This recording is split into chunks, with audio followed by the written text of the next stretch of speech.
Hey everybody, and welcome back to BK's Bullets. Today we're going to be looking at the complete mouse.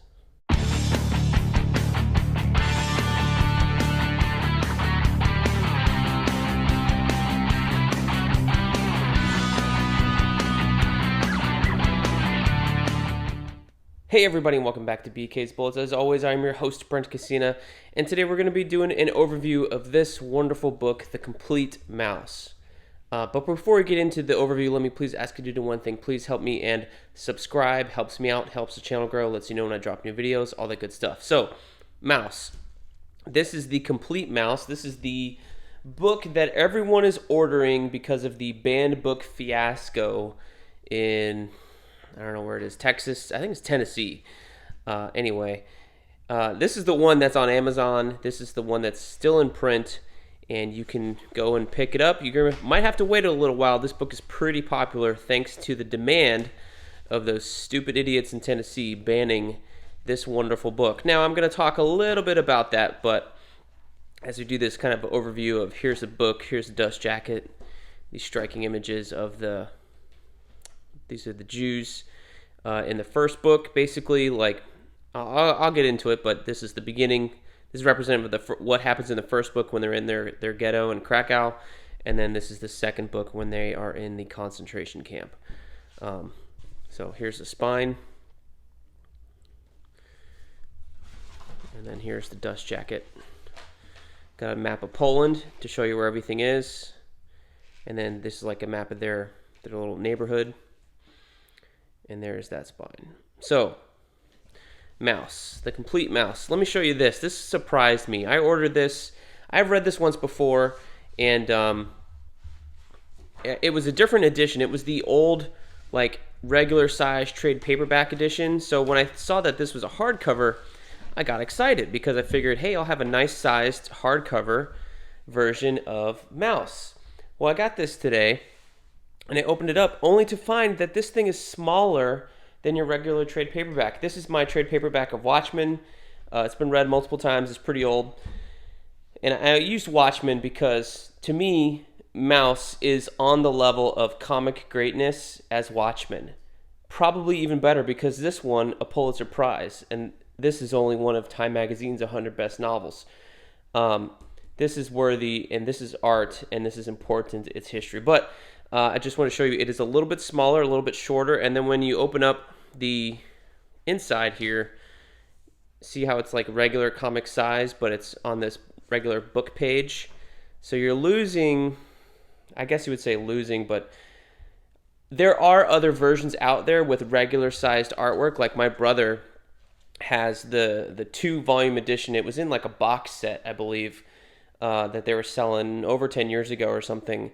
And it was this size, and it was it's probably a lot easier to read at this size with the artwork blown up than the artwork here. Like you could tell it's like 75, I don't know if it's about 75%, but you've lost 20 to 30% of the size here just by shrinking it down to fit in a regular like hardcover book format.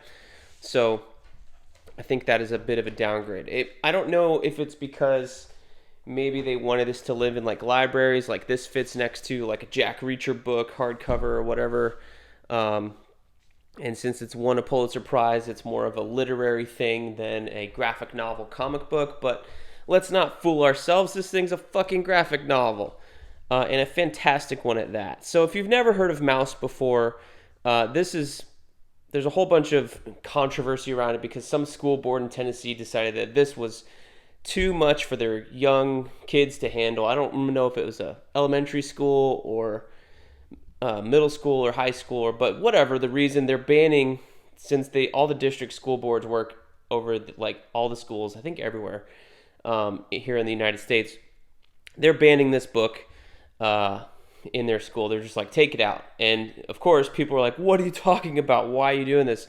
Well, they're complaining that there's some nudity or unwanted sexual situations in here, and literally this is just like a memoir of history here and accurately representing people as animals, basically. Not accurately representing, but they use the animal thing to differentiate to the reader who's a Jew, who's a Nazi, who anybody else is, because that's how, you know, that's how people saw each other in this time. When you just boil people down to their religion or their background, you're not seeing them as the real person. You're just seeing them as like an animal. So the fantastic allegory here is that Art Spiegelman used this, they think of us as animals and made all these different groups different animals. So that is basically why they all kind of, why one is a mouse and one is a pig, one is a dog, that kind of stuff. And mouse is spelled in like the more German way. But this came out in like a serialized form in the 70s, and it was collected, and now it's hailed as a masterpiece of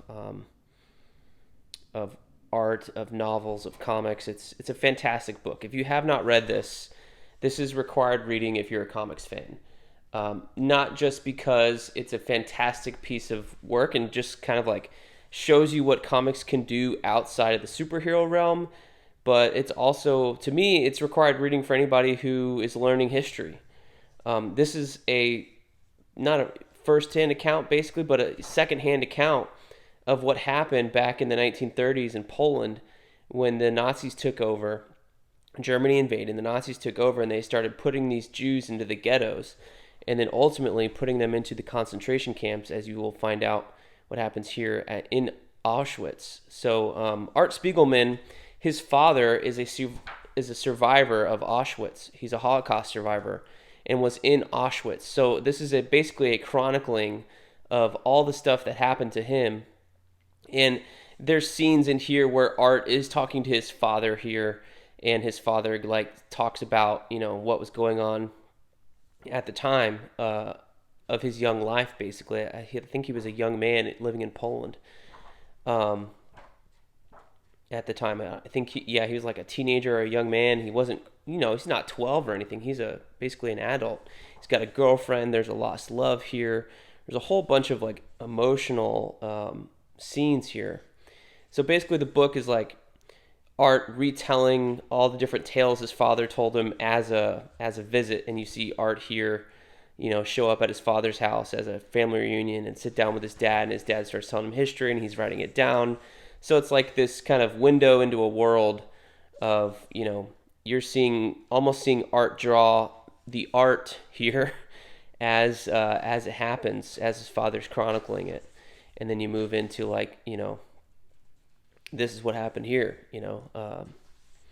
So it's a really interesting read. It's a really gripping read, and just speaks to the power of what a memoir is and why history is important. I mean, these are things you don't want to forget, as horrible as they are. This is reality. This is history. These things happened to people. These are the chroniclings of those things that happened to these people, and they are terrible and they are horrific, but you should learn about them in school so that we don't treat other people like this ever again. That is the entire point of learning your history, learning the bad things that happened so that you can then go out and do good and do something differently. Because if you don't learn your history, as the adage says, you are doomed to repeat it. So pulling this book out of schools or whatever, because there's a scene in here where there's a naked mouse and the mouse has a penis, is outstandingly short-sighted and simplistic of viewing this thing as labeling it as nudity or obscenity or pornography, when the real obscenity is removing this from a school where a person could read it and learn something from it and realize that, hey, this shit was real and this was not that long ago, and that my grandfather probably knew people who lived like this, who went through some of these things,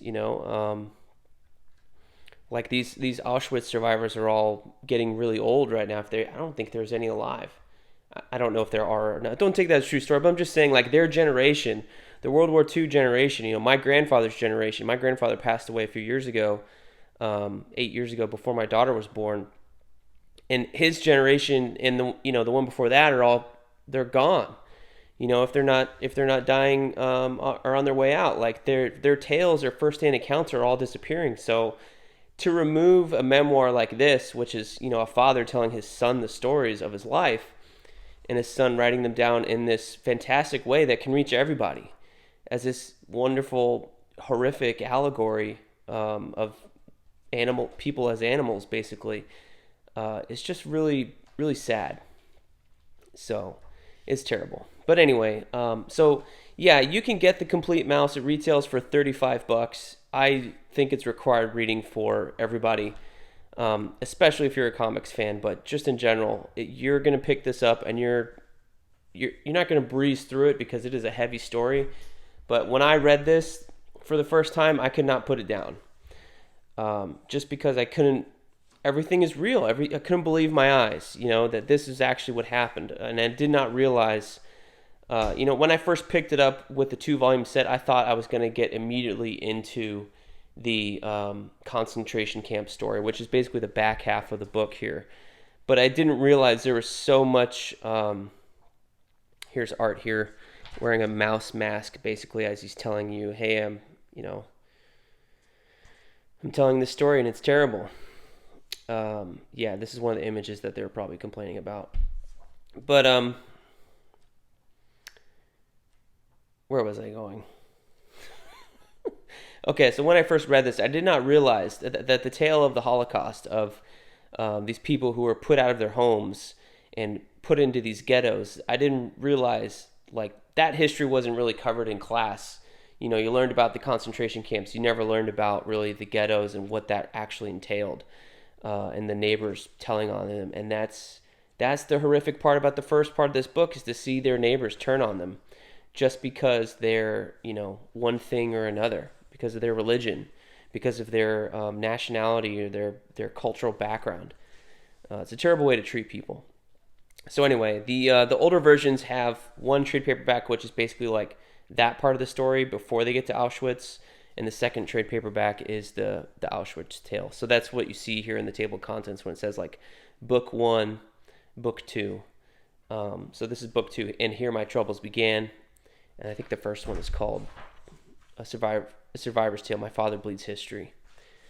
But yeah, this was collected many, many times, and this is the most recent version of that. So I think it's a bit of a downgrade over older versions, but to have it in a nice hardcover to put on your bookshelf as a nice representation of like what should be an everlasting tale. This is definitely one of comics' great evergreens, and an engrossing tale. Never will your mind wander or think like, why am I reading this? Or, man, this is really boring. Or when does the good part happen? It's so fantastically told and illustrated, and the allegory works. It really, really works to segment these groups into these different animals. Makes it all the more striking, because it kind of puts you in a place as like, why do I, the only thing to tell these people apart are the clothes they're wearing, or the glasses, or the hat that they consistently wear through every scene. And even then, where there are times where, like in Auschwitz, when they take away these items that identify who the characters are, it's a vest for one person, it's a dress for another. When they take that away, then you're left struggling. You're relying on the story as it's being told, and the captions and the word balloons to identify who your characters are and remember who everybody was, because they've been stripped basically of their identifying characteristics. The same way that when people went to Auschwitz and these concentration camps, they shaved their heads, they took away their clothes, they dressed them all the same, and that's pretty much what is being represented here. So it's horrific, but it's a fantastically told tale, and a story everyone should read. Definitely, for sure. Especially as we get further and further away from this, and the people who are actually there, actually telling us it happened. Like, this is becomes more and more important to read this story and to keep it alive, and in libraries and stuff like that. So this should not be a banned book. This should be a mandatory reading book for everybody in every grade.